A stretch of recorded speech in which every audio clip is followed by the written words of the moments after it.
First of all, I just want to say thank you for having me. I think this is such an amazing idea to do these lunchtime events, and it's just really kind for you to be here. I'm going to make this as informal as possible. I've done a PowerPoint, which I hate doing PowerPoint, so if it messes up, that's kind of normal. They tend to mess up. But if you have any questions, or if you just want to heckle or shout at me or whatever, just please do stop me. So I just wanted to give you like a real overall picture of kind of why we do what we do at Future Cinema and what we believe in, and how I guess we feel that that cinema is changing and needs to change. So we're kind of really interested in seeing what you think of these ideas. So that's me. So Future Shorts started in 2003, and the premise is that I was making short films and working in a production company, and felt that there was a real disconnect between the audience for short films and the filmmakers. And a lot of the time I was going to film festivals and watching short films on Channel 4 in a sort of late night slot, and I felt that there could be a massive, there could be a platform for short film and to really get big audiences for short film. So the idea was to take it into a non-traditional environment, and we invited bands and DJs to come and play. So we got the audience from the band and the DJs to come to the film night, which meant that they in turn started following the filmmakers, and that's kind of how we built everything up. And on the first night that we did it, it was just like there was such a relaxing, really engaged audience, because I think we just made it a bit more relaxing than a cinema, and that's kind of where it began.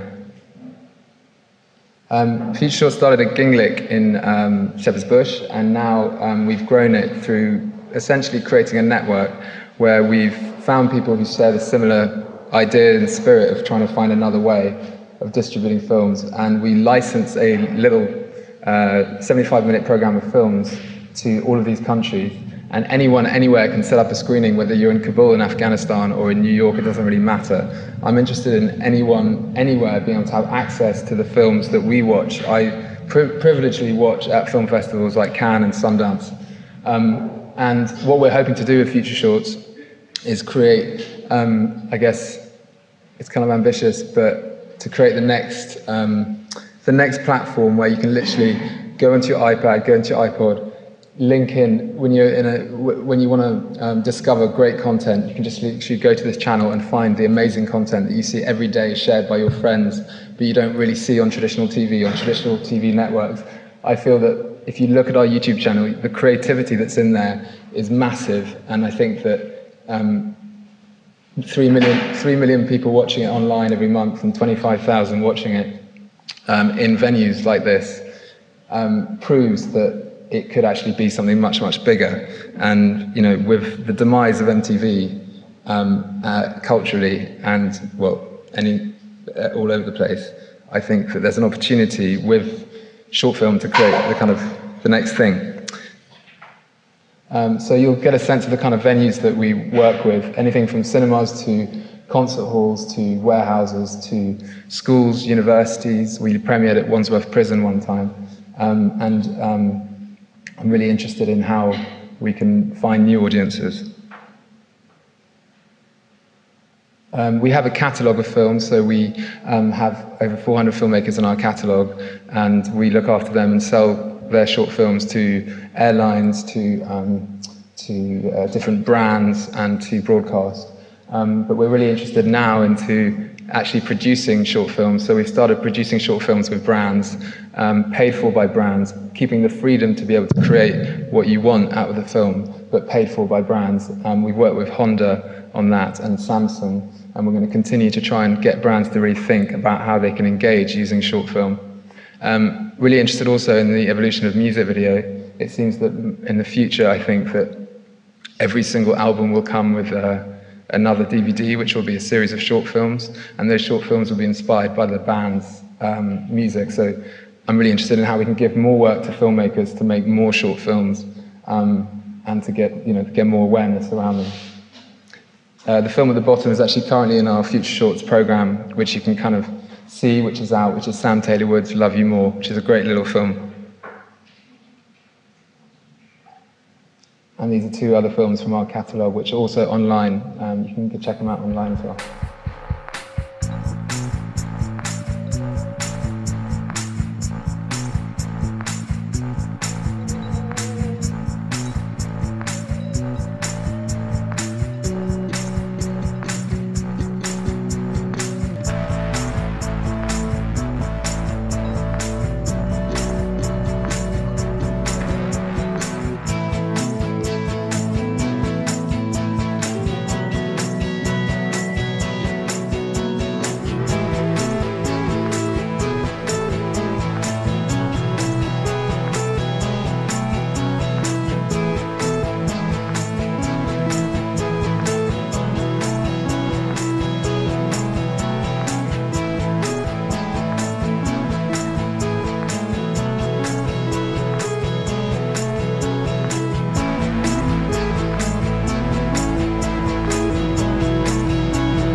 So going on to Future Cinema. Future Cinema was really born out of, I guess, the frustration that I feel when you go up an escalator in a multiplex.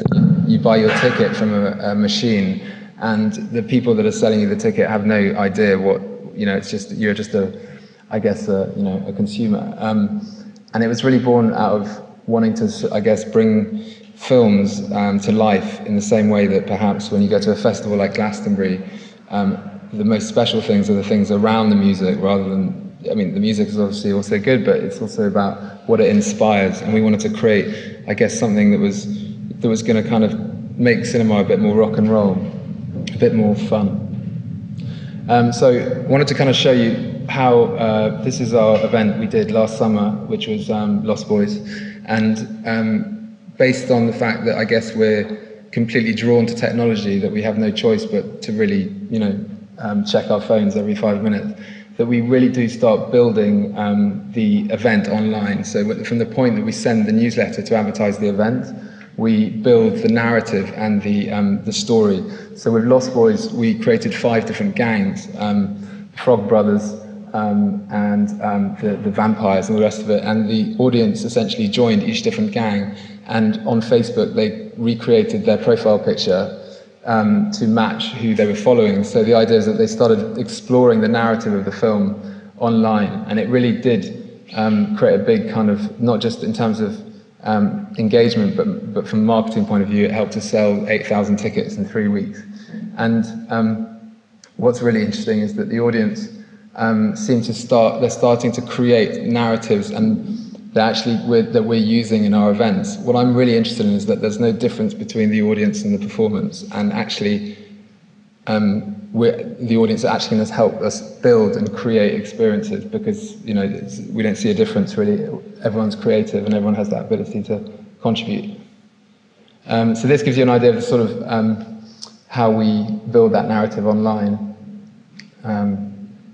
And we actually, when we cast the actors, they also have to play the part on Facebook. So we create Facebook profiles for each of the characters. And this was kind of the fun thing, is we created a missing person. So the idea was that Santa Carla was kind of having a serious missing persons crisis due to the vampires. And so basically people could report people missing, their friends, and a little poster would go up on Facebook. And it kind of really worked. It was fun. So it gives you an idea of all the different characters. And we created a newspaper online and then distributed the newspaper. And we had this kind of Twitter wall where we worked with these partners in New Zealand, and so every time someone mentioned something to do with the event, it came through. So I'll just show you a little film from that event. No, I'm not. I'm going to show you some pictures first. Is everyone all right? You're not too bored? You're very quiet. It's kind of worrying. So here's some images from the Lost Boys to give you a kind of sense of it. And we recreated Grandpa's lodge, which is kind of cool. And we had a live taxidermist that most of the audience liked, but some didn't and were very angry. And we brought some horses in. I mean, we kind of take it to extremes. And the idea is that the audience could go go riding. And we worked with loads of different a boat company, and so people could go sailing on Canary Wharf during the event and go windsurfing. So you can kind of get a sense of it. And we built a beach, which was hard work.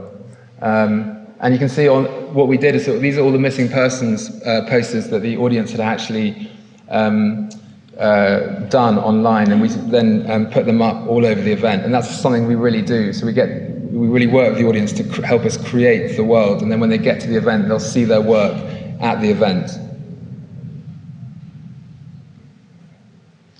And I'm just going to show you the film. People are strange when you're a stranger. Faces look ugly when you're alone. Women seem wicked when you're unwanted. Streets are uneven when you're down, when you're strange. Faces come out of the rain when you're strange. No one remembers you're strange, when you're strange, when you're strange. People are strange when you're a stranger. Faces look ugly when you're alone. Women seem wicked We play when with you're three unwanted. Streets are uneven when you're down.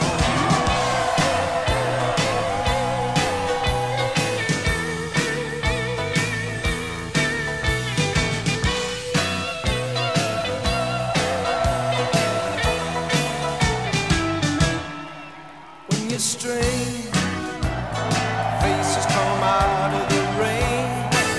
When you're strange, no one remembers your name.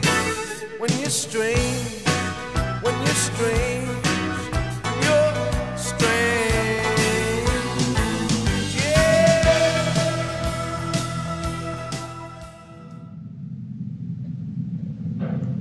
So this is our current production, which runs till Sunday.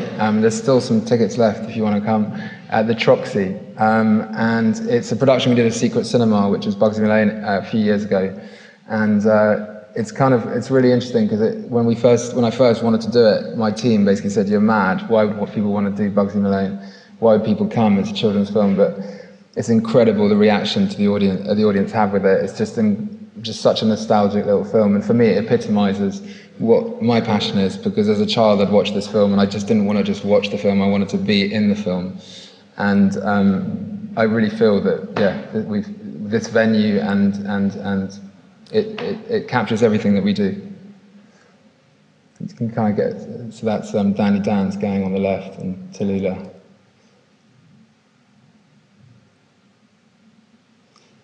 And you can kind of get a sense from, we have a really engaged audience.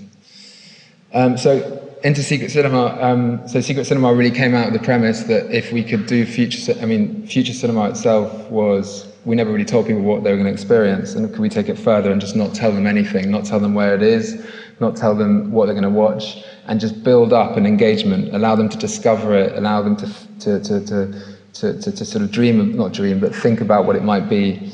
And that launched in 2007. And we launched with Paranoid Park underneath London Bridge, and we've done a real wide selection of different films, and we really choose films that, from Ghostbusters to Red Shoes to Harder They Come to Blade Runner, that hopefully really provoke and that are entertaining but also thought-provoking. And I wanted to kind of just take you through, I've got 4 minutes, this little this event that we did, which is really close to my heart and really actually what we feel is our responsibility in terms of running these events. Because I see that cinema is way more powerful than the multiplex, way more powerful than Hollywood can ever be, at the point that they're releasing films like Wrath of the Titans, which is just shit. Sorry. But they kind of dumb us into watching it because they spend so much money. What we hopefully are proving is that we can get 20,000 people to buy a ticket without knowing what they're going to see, which means that maybe there's just hope that we can go back to that sort of time when making films like Chinatown, The Godfather, really amazing, engaging films and getting big audiences for it. Anyway, so Battle of Algiers we did because the Arab Spring was happening, and we found this venue, the Old Vic Tunnels, which probably a lot of you know, and it just felt very close to the Casbah, and it felt very close to the mood and the feel of the kind of, the claustrophobia of living in the Casbah in Algeria.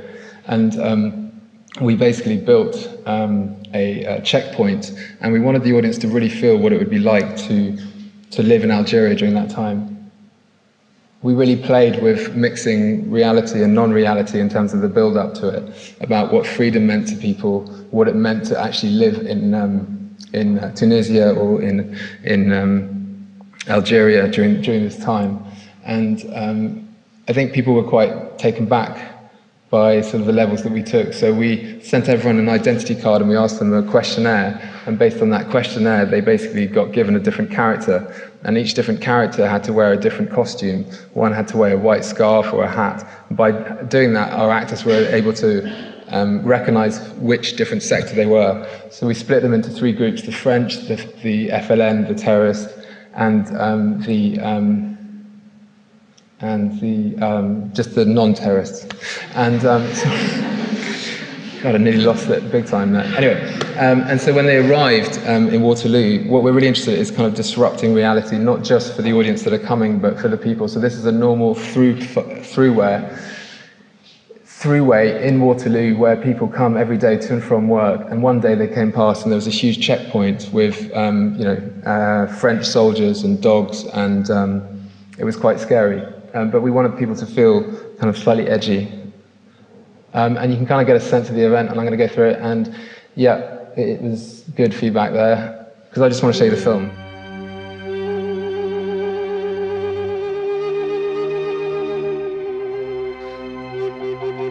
Mesdames et messieurs, préparez vos pièces d'identité. Ne joignez pas le FLN.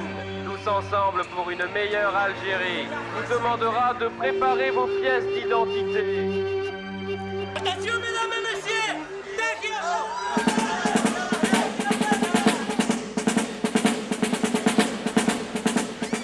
Mesdames et messieurs, en tant que représentant de la République française, je peux vous assurer que les nouvelles mesures de sécurité vont garantir à tous la liberté, l'égalité et la fraternité. Peuple algérien, notre action est dirigée contre le colonialisme. Le but est l'indépendance nationale avec la restauration de l'État algérien, dans le cadre des principes islamiques et le respect de toutes les libertés fondamentales, sans distinction de race ni de religion. On veut des noms, c'est pas compliqué, on veut des noms. Peuple algérien, l'administration coloniale n'est pas seulement responsable de la misère de notre peuple et de son esclavage, mais aussi de l'abrutissement, de la corruption et des vices dégradants de beaucoup de nos frères et sœurs.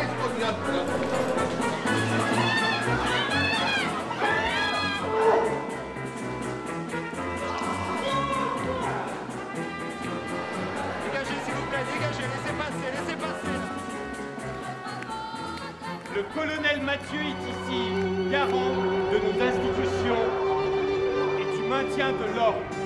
Vous pouvez tous donc dormir en paix.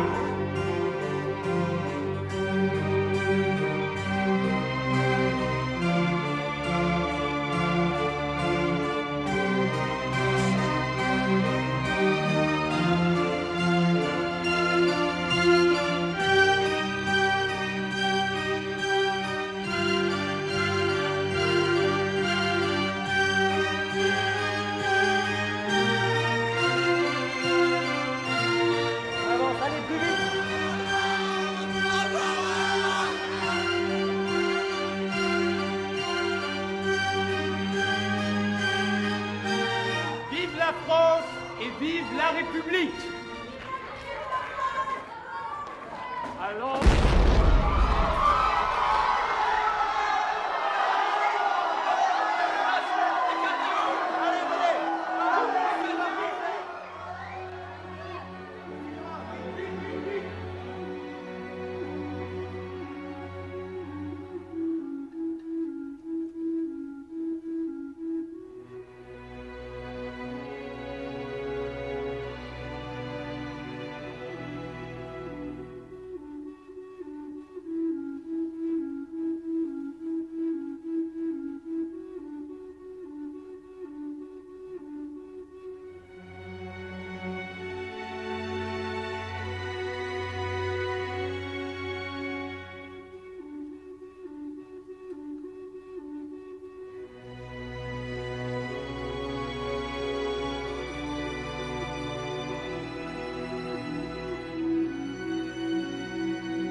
So that was Secret Cinema. The next Secret Cinema is going to be launched on Monday.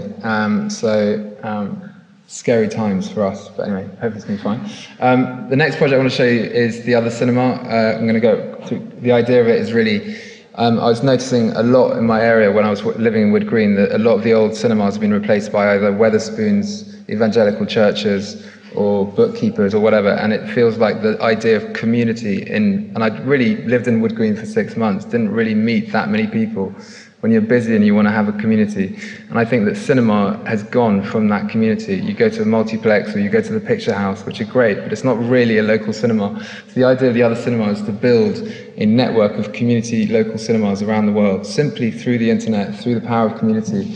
So we launched this with Brief Encounter at the Troxy, and we did 6,000 people came in the first in 6 different cities. And we took over the Troxy and turned it into a picture palace, and then we send the creative of what we do to all the other partners in all the other cities, and they set up their own. So the idea of it is really to hopefully build that sense of community, of coming together to watch films. The next one we're doing is we wanted to really take from Brief Encounter and go as far in the other direction as possible.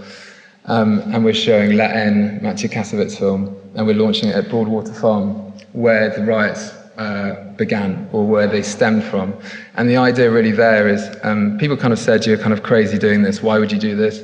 The Guardian wrote an article about it and said it's a really positive thing, and then the Independent said, well, why are you doing this? Why is a middle-class person going into an estate? But we're not actually. We're working with local kids from the estate in Broadwater Farm who are hugely creative, massively gifted people, but perhaps don't always have the opportunity.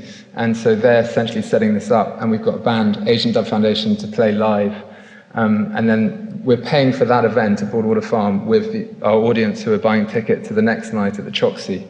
And then we're going to France to do it in France, just in front of the presidential election. And I really think, for me, La Haine represents a film that was made in 1995, and nothing has changed, hence the riots last year.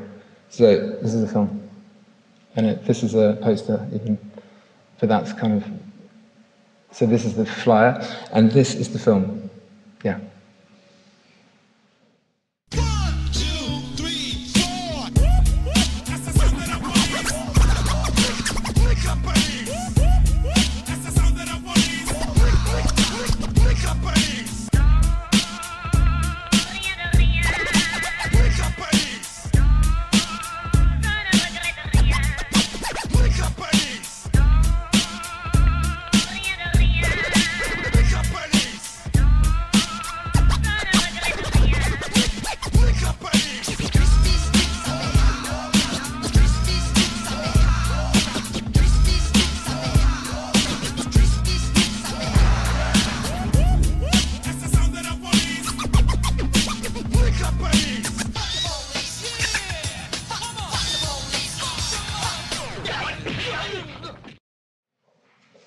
Okay, thank you very much for listening, and if any of you are interested in what we're doing and the projects we're doing, they're way bigger than we are as a team.